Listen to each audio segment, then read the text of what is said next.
కార్తీక పురాణము 12వ అధ్యాయము. ఓం నమ శివాయ. 12వ అధ్యాయము సాలగ్రామ మహిమ.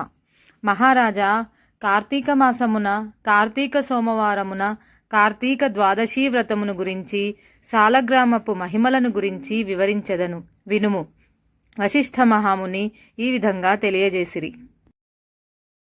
కార్తీక సోమవారం నాడు ఉదయముననే లేచి కాలకృత్యాలు తీర్చుకొని నదికి వెళ్ళి స్నానం చేసి ఆచమనమును చేయవలయును. తరువాత శక్తి కొలది బ్రాహ్మణులకు దానమిచ్చి ఆ రోజంతా ఉపవాసం ఉండి సాయంకాలం శివాలయమున గాని విష్ణువాలయమున గాని దేవుని పూజించి నక్షత్ర దర్శనం చేసుకొని పిమ్మట భుజింపవలయును. ఈ విధంగా చేసిన వారికి సకల సంపదలు కలుగుటయే కాక మోక్షం కూడా పొందుదురు. కార్తీక మాసంలో శనిత్రయోదశి వచ్చిన ఎడల ఆ వ్రతం ఆచరించినచో 100 రెట్లు ఫలితం కలుగును. కార్తీక శుద్ధ పౌర్ణమి రోజున గాని ఏకాదశి రోజున గాని ద్వాదశి రోజున గాని పూర్ణోపవాసం ఉండి ఆ రాత్రి విష్ణువాలయమునకు వెళ్ళి శ్రీహరిని మనసారా ధ్యానించి శ్రీహరి సన్నిధిని పురాణ కాలక్షేపం చేసి మరునాడు బ్రాహ్మణ సమారాధన చేసిన 1,000,000 యజ్ఞముల ఫలితము కలుగును. ఈ విధముగా చేసిన వారలకు సూర్య సమయమున గంగానదిలో స్నానం చేసి బ్రాహ్మణునకు భోజనదానం చేసిన నెంత పుణ్యము కలుగునో దానికంటే అధికముగా ఫలం కలుగును. కార్తీక శుద్ధ ద్వాదశి నాడు శ్రీమన్నారాయణుడు శేషపానుపు నుండి లేచును గనుక కార్తీక శుద్ధ ఏకాదశి వ్రతము విష్ణువునకు ఇష్టము. ఆ రోజున శ్రీమంతులెవరైనా ఆవు కొమ్ములకు బంగారు తొడుగులు తగిలించి ఆవు కాళ్లకు వెండి డెక్కలు తగిలించి దూడతో సహా బ్రాహ్మణునకు దానమిచ్చిన ఎడల ఆ యావు శరీరమందు ఎన్ని రోమములు కలవో అన్ని సంవత్సరములు ఇంద్రలోకములో స్వర్గ సుఖములు పొందుదురు. కార్తీక మాసమందు వస్త్రదానం చేసినను గొప్ప ఫలం కలుగును. మరియు కార్తీక శుద్ధ పాడ్యమి రోజున కార్తీక పౌర్ణమి రోజున కంచు పాత్రలో ఆవు నెయ్యి పోసి దీపం ఉంచిన వారు పూర్వజన్మలో చేసిన సకల పాపములు హరించును. ద్వాదశి నాడు యజ్ఞోపవీతములు దక్షిణతో బ్రాహ్మణునకు దానమిచ్చిన వారు ఇహపర సుఖములు పొందగలరు. ద్వాదశి రోజున బంగారు తులసి చెట్టున గాని సాలగ్రామమును గాని ఒక బ్రాహ్మణునకు దానమిచ్చిన ఎడల 4 సముద్రాల మధ్యనున్న భూమిని దానము చేసినంత ఫలం కలుగును. దీనికి ఉదాహరణగా ఒక కథ కలదు, శ్రద్ధగా ఆలకింపుము. పూర్వము అఖండ గోదావరి నదీ తీరమందలి ఒకానొక పల్లెయందు ఒక వైశ్యుడు నివసించుచుండెను. వాడు మిగుల దురాశాపరుడై నిత్యము ధనమును కూడబెట్టుచు తాను అనుభవింపక ఇతరులకు పెట్టక బీదలకు దానధర్మములు చేయక ఎల్లప్పుడూ పరనిందలతో తానే గొప్ప శ్రీమంతుడుగా విర్రవీగుచు ఏ జీవికి కూడా ఉపకారమైనను చేయక పరుల ద్రవ్యములు నెటుల అపహరింతునాయను తలంపుతో కుత్సిత బుద్ధి కలిగి కాలం గడుపుచుండెను.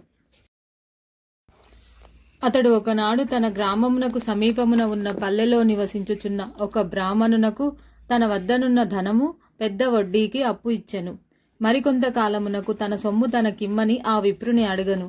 అయ్యా, తమకియ్యవలసిన ధనం 1 నెల రోజుల గడువులో ఇవ్వగలను, మీ రుణం ఉంచుకోను. ఈ జన్మలో తీర్చని ఎడల మరు జన్మమున మీ ఇంట ఏ జంతువుగానో పుట్టి అయినా మీ రుణం తీర్చుకోగలను అని సవినేముగా వేడుకొనెను. ఆ మాటలకు కోమటి మండిపడి, అట్లు వీలులేదు, నా సొమ్ము నాకిప్పుడే ఇయ్యవలయును, లేని ఎడల నీ కంఠమును నరికివేయుదును అని ఆవేశం కొలది వెనక ముందు ఆలోచించక తన మొలలో ఉన్న కత్తితో ఆ బ్రాహ్మణుని కుత్తుక కోసెను. వెంటనే ఆ బ్రాహ్మణుడు గిలగిలా తన్నుకొని చనిపోయెను. ఆ కోమటి భయపడి అక్కడనే యున్నచో రాజభటులు వచ్చి పట్టుకొందురని జడిసి తన గ్రామమునకు పారిపోయెను. బ్రాహ్మణ హత్య మహాపాతకం కనుక అప్పటి నుండి ఆ వైశ్యునకు బ్రహ్మహత్యా పాపం ఆవహించి కుష్ఠవ్యాధి కలిగి నానా బాధలు పడుతూ మరికొన్నాళ్లకు మరణించెను. వెంటనే యమదూతలు వచ్చి అతని తీసుకొని పోయి రౌరవాది నరక కూపమున బడద్రోసిరి. ఆ వైశ్యునకు ఒక కుమారుడు కలడు. అతని పేరు ధర్మవీరుడు. ఆ పేరునకు తగినట్లుగానే తండ్రి సంపాదించిన ధనమును దానధర్మాలు చేయుచు పుణ్యకార్యములు ఆచరించుచు నీడ కొరకై చెట్లు నాటించుచు నూతులు చెరువులు త్రవ్వించుచు సకల జనులకు సంతోషపెట్టుచు మంచి కీర్తిని సంపాదించెను. ఇట్లుండగా కొంతకాలమునకు త్రిలోక సంచారియగు నారదుల వారు యమలోకమును దర్శించి భూలోకమునకు వచ్చి హరినామస్మరణ చేస్తూ త్రోవలో ధర్మవీరుని ఇంటికి వేంచేసిరి. ధర్మవీరుడు నారదుల వారికి సాష్టాంగ దండ ప్రణామములు ఆచరించి విష్ణుదేవునిగా భావించి అర్ఘ్యపాద్యాది విధుల చేత సత్కరించి చేతులు జోడించి, మహానుభావ, నా పుణ్యం కొలది నేడు తమ దర్శనం లభించినది. నేను ధన్యుడను. నా జన్మ తరించినది. నా ఇల్లు పావనమైనది. శక్తి కొలది నే చేయు సత్కారములను స్వీకరించి తమరు వచ్చిన కార్యమును విశదీకరింపుడు అని సవినయుడై వేడుకొనెను. అంత నారదుడు చిరునవ్వు నవ్వి, ఓ ధర్మవీరా, నేను నీకు ఒక హితవు చెప్పదలచి వచ్చి తిని. శ్రీ మహావిష్ణువునకు కార్తీక మాసంలో శుద్ధ ద్వాదశి మహాప్రీతికరమైన దినము. ఆ రోజున స్నాన దాన జపాదులు ఏవి చేసినను అత్యంత ఫలం కలుగును. 4 జాతులలో ఏ జాతి వారైనను, స్త్రీ అయినా పురుషుడైనా జారుడైనా చోరుడైనా పతివ్రతయైనా వ్యభిచారిణి అయినా కార్తీక శుద్ధ ద్వాదశి రోజున సూర్యుడు తులారాశి యందు ఉండగా నిష్ఠగా ఉపవాసం ఉండి సాలగ్రామ దానములు చేసిన ఎడల వెనుకటి జన్మలందు ఈ జన్మమందు చేసిన పాపములు పోవును. నీ తండ్రి యమలోకంలో మహానరకం అనుభవించుచున్నాడు. అతనిని ఉద్ధరించుటకై నీవి సాలగ్రామ దానం చేయక తప్పదు. అట్లు చేసి నీ తండ్రి రుణం తీర్చుకొనుము అని చెప్పెను. అంతట ధర్మవీరుడు, నారదమునివర్యా, నేను గోదానము, భూదానము, హిరణ్యదానము మొదలగు మహాదానములు చేసియుంటిని.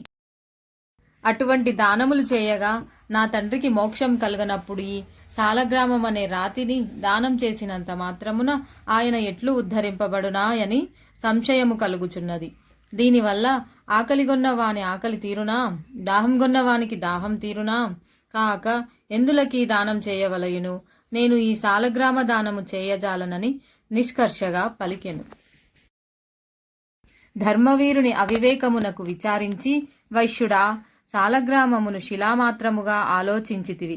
అది శిల కాదు, శ్రీహరి యొక్క రూపము. అన్ని దానముల కంటే సాలగ్రామ దానము చేసినచో కలుగు ఫలమే గొప్పది. నీ తండ్రిని నరకబాధ నుండి విముక్తిని గావింపనించితివిని ఈ దానము తప్ప మరొక మార్గం లేదు అని చెప్పి నారదుడు వెడలిపోయెను. ధర్మవీరుడు ధనబలం కలవాడయ్యుండియు దాన సామర్థ్యము కలిగియుండియు కూడా సాలగ్రామ దానం చేయలేదు. కొంతకాలమునకు అతడు చనిపోయెను. నారదుడు చెప్పిన హితబోధను పెడచెవిన పెట్టుటచే తన మరణానంతరం 7 జన్మలయందు పులి అయి పుట్టి, మరి 3 జన్మలందు వానరమై పుట్టి, 5 జన్మలు ఎద్దుగా పుట్టి, 10 జన్మలు మానవ స్త్రీగా పుట్టి, 10 జన్మలు పందిగా జన్మించియుండెను. అట్లు జరిగిన తరువాత 11వ జన్మలో ఒక పేద బ్రాహ్మణుని ఇంట స్త్రీగా పుట్టగా ఆమెకు యవ్వన కాలం రాగానే ఆ పేద బ్రాహ్మణుడు ఒక విద్వాంసునకు ఇచ్చి పెళ్లి చేసెను. పెండ్లి అయిన కొంతకాలమునకు ఆమె భర్త చనిపోయెను.